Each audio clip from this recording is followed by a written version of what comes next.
Hey, I thought I'd do this video for everybody who's been on eBay lately and notice that if you're looking for a cluster, they've been overtaken by these. So there's like 1,000 auctions for these clusters. Obviously they're not OEM, but I thought I would do a quick review of this because I'm kind of a nerd in this regard and let you see what you get for about 200 bucks. It came in this box here, which is a little small for international shipping. It came from China. And then it has this plastic.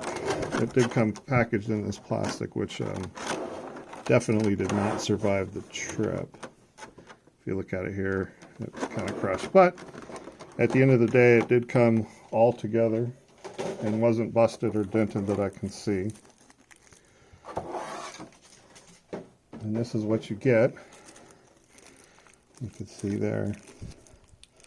Still got the plastic on there.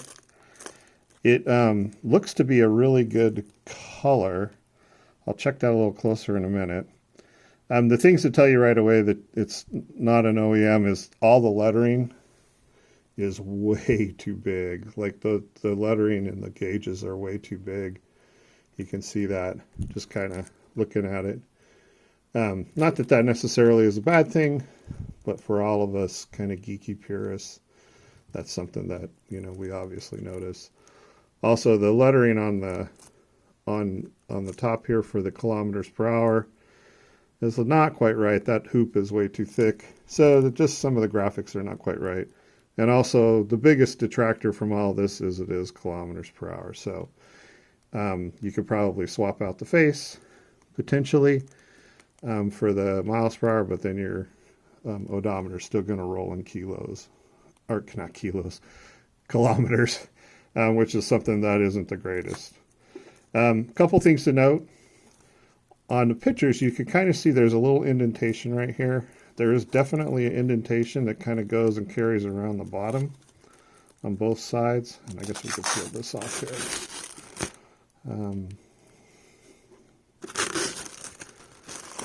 And again, you can see that lettering a little better there now.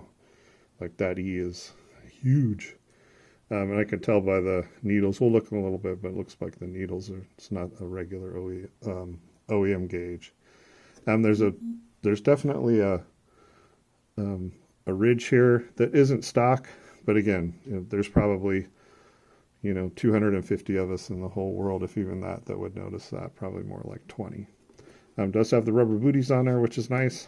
And if we flip it over, whoever's rebuilt these has done a pretty nice job of getting the circuit board right. So looks like all of the connections are the same. The layout's basically the same. Although I am looking at this guy right here. This looks a little interesting for the amp gauge. That usually that's a smaller post in this year. So we'll have to see what kind of an amp gauge that is. The shell is like really nice, like really well. That looks like almost a perfect match. And then the backing looks almost a perfect match. The one thing to note that I noticed is this is not copper. This looks like, I don't know, maybe aluminum, something like that. It doesn't look like copper to me. I don't know that that makes a big difference, but it definitely doesn't look the same.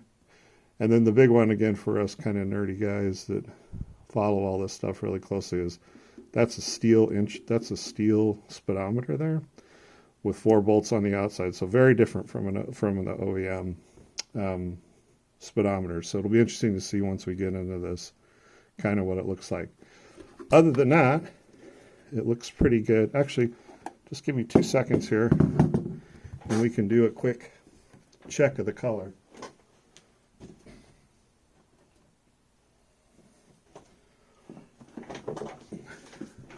I have a hood here for the license plate frame. Let's see if we can pick that up and kind of hold those side by side. Definitely a little different. But again, if you didn't point it out, I don't think anybody would notice. So there you go. That's the first look. And the next thing we'll do is we'll take it apart and see what it looks like inside. Get that back up there.